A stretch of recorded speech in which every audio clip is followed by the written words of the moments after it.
welcome everybody. I am Oni Mike, and I am here today to give you another little quick tip on 7 Days to Die. Now, this is a getting started quick tip. This is more for beginners, things of that nature.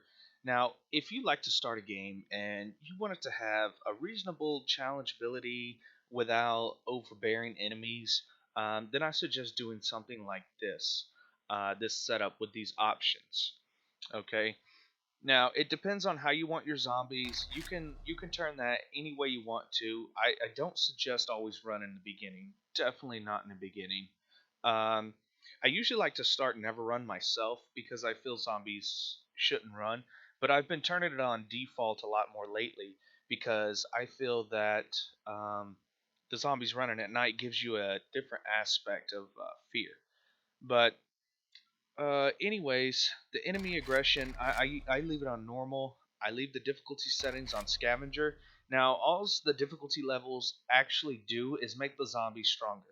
So they do more damage to you, to blocks, and it takes more damage to kill them.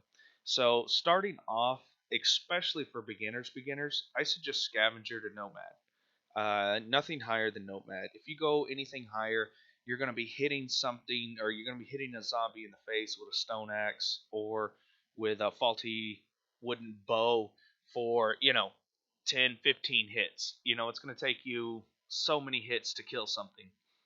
And I don't think that's okay. Now, in the body, that would be fine.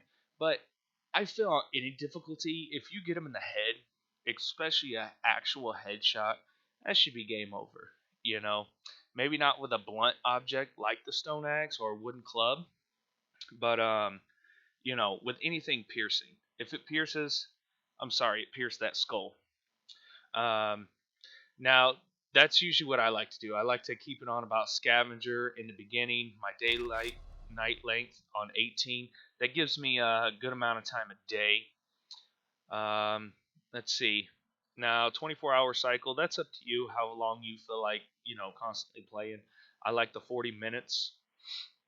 And block durability, I keep it at 50% in the beginning um, because you can really get some good items and resources up with just the stone axe at about 50%.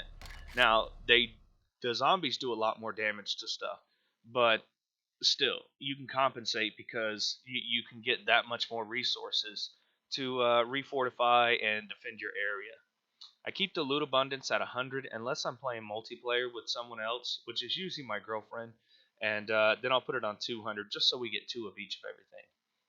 I really don't turn on the loot respawn time unless I'm just out of places to really search or in Navezgane, and then you want to turn that on. Drop on death. I do tool belt only because I only want to drop what's on my tool belt, even though 9 times out of 10 you carry more important stuff on your tool belt.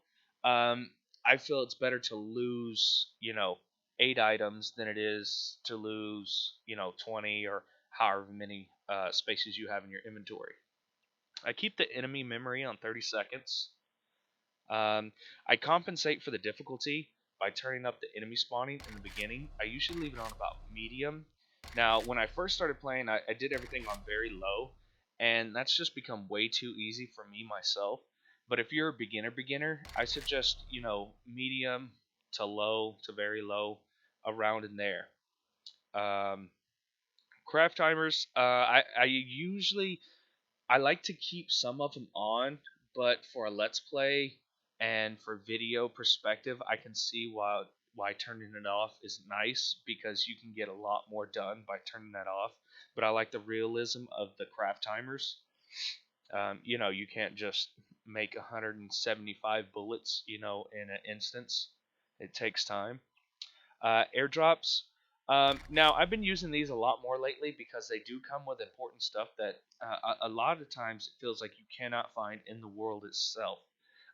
Once I get up there, I put it on every 1 day, but I like to begin by starting off every 7 days. So that way everything doesn't come to me too fast.